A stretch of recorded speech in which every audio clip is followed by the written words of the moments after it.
Nalazim se u Irigu, na granici Iriga i Vrdnika i predstavljam vikendicu koju smo dobili u ponudu za prodaju na placu od 2000 i neki kvadrat sa finim pogledom u blizini nove vinarije koja se radi, znači u blizini odličnog puta koji će proći ovuda. Ovdje je nekad bio put kroz ovo šipražje da se odlazi u Vrdnik. Prvo ću vam predstaviti s polja kuću. Znači ovdje gdje su ove voćkice.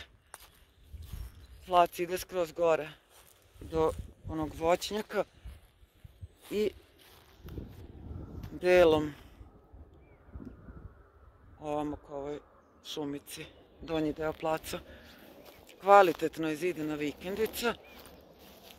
Ima i gornju ploču, podrum, s tim što ovdje još uvek nema struje i vode, ali će to biti zaista u skorijoj budućnosti. Fine da se pobegne iz grada, iz gužve.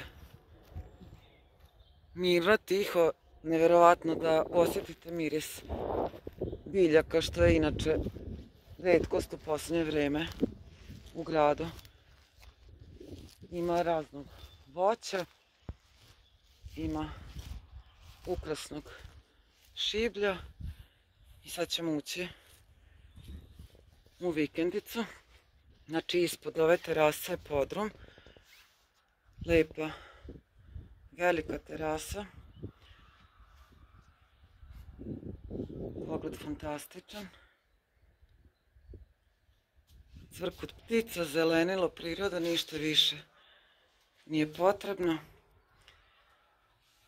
Objekat je mali, može da se napravi gore sprat. Znači dnevni boravak, okrenuto ka zadnjoj strani ka voćnjaku.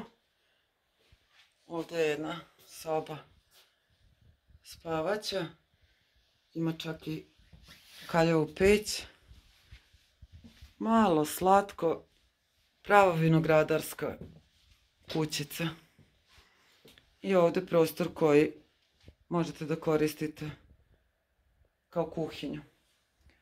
Master 021 nekretnine 064 6432 338.